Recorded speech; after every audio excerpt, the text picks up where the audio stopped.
नेपाल में भी इनकलाब आ गया। हमारे जो हमसाए हैं हम बता रहे हैं कि किस तरह उन्होंने अपने करप्ट हुक्मरानों को उनकी कैफरी के दार तक पहुंचाया, उनको गलत तरीकों से रोकने की कोशिश की, और अगर वो नहीं रुके तो उनका तख्ता उलट दिया।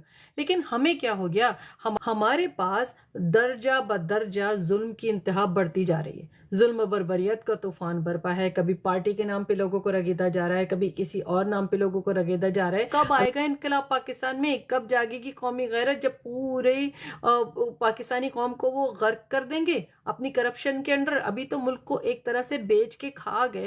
क्यों होश नहीं आ रहा कि हम भी वही करें जो दूसरी जिंदा कौमें करती हैं, कैफरे किरदार से रुशनास कराएं गलत हुक्मरानों को। धौंस धमकी धांधली से बैठ गए आके। आपने तो इनको नहीं चूज किया। इवन अगर जमहूरियत की भी बात करें तो जमहूर के तौर पे भी आप इनको नहीं लेकर आए हैं, और ना ही ये दीन को फॉलो कर रहे हैं, ना ही इनको कोई ईमान का पास है। ना अमल किस चीज पे हो रहा है, सिर्फ खामोशी पे, जुल्म बर्बरियत को सहने पे और बुजदली पे अमल हो रहा है। जो कोई आवाज उठाता है वो तो ये जेल में जाता है या उसको मार दिया जाता है, उसकी लाश मिलती है। जो कोई आवाज उठाता है उसका चैनल बंद कर दिया जाता है, और जो खामोश है वो अमन में है। जो खामोश है उसको उसके ऊपर पैसों की बारिश कर दी जाती है, उसका चैनल भी फरोख पाता है। वो जो सहाफ़ी है वो भी सबके नज़रों में चांद का तारा बन जाता है। तो हम कब जागेंगे?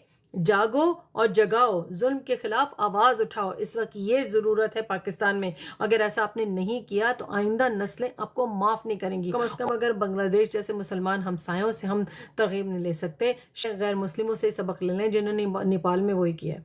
साउथ अफ्रीका से ही सबक ले लें कि वो खड़े हुए हैं और उन्होंने इसराइल को कोर्ट में ले जाने की जसारत तो की, उसको नेतन्याहू को जो है वो मुजरिम तो करार दिलवाया।